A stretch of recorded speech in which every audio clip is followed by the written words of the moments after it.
So do you need your team to hit targets? Do you need a productivity tool for yourself? Smart goals have got you covered. Let me show you how to use smart goals to boost your productivity and those around you. Let's do this.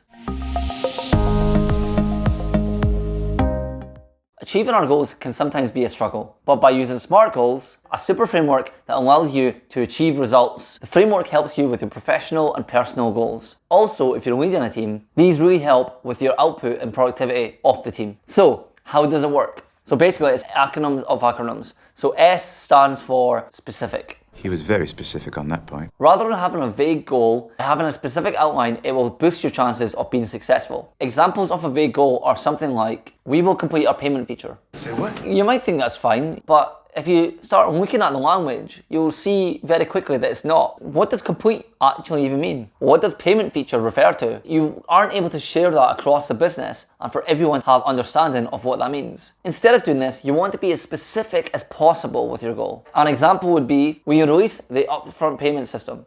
Okay, that's fine. Even better would be, we have customers using our payment system on a production environment. Okay, so that means that instead of being complete, you've now got customers using your system and you know it's live on a production environment. So that's a more specific goal to go and set out to achieve. That's what I'm talking about. I know I talk about software, but this can be used anywhere in local government, in accounting firms, or even a mortgage dealer. So M stands for measurable. Probably my favorite. Being able to track your progress is vital to knowing if you're being successful or not. It's also great for motivation. So again, let's go back to we complete the new payment feature. How do you know you're being successful there? Is completing your payment feature really success for the business? Is not having customers using the payment system the way it was intended to be used a better measurement for success? So how about we say we have customers that have put £10,000 total through our upfront payment system on our production environment. By having that metric of £10,000 there, we're able to measure how successful we've been with the goal. And a pro tip for software developers, building the software is only the start. The real journey begins when the software's out in the wild. A stands for attainable. It's really important for motivation that the goals that you set yourself and your team are actually achievable. If your goals aren't achievable, you'll make progress, yeah, but eventually your motivation will fall off and so will your teams, and that will have a detrimental effect. It could even impact your retention rates at your business.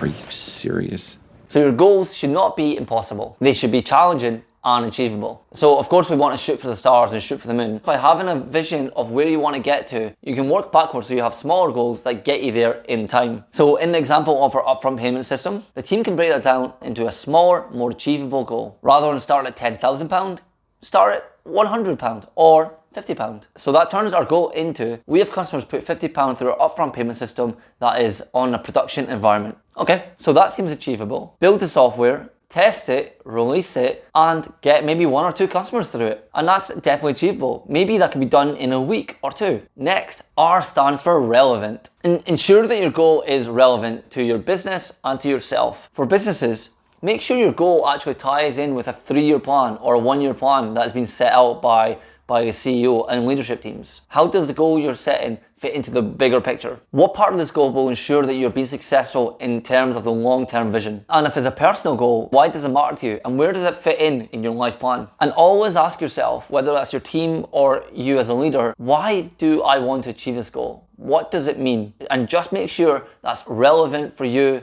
or your business. T stands for time bound, my second favorite of the SMART goals. And it's one of the most important factors when setting goals. A goal needs a deadline to keep yourself and your team accountable. Having that urgency means you're more likely to achieve that goal. Looking back at our earlier example, we have customers that have put £50 through our upfront payment system on our production environment by May 1st. All right, now we know when we need to achieve this goal by. By having that goal set like that, we can now work backwards to understand what needs to be done by when, and possibly by who. And that's how you make SMART goals. Be specific, measurable, attainable, relevant, and time-bound. When you are setting yourself goals, have that criteria in your head.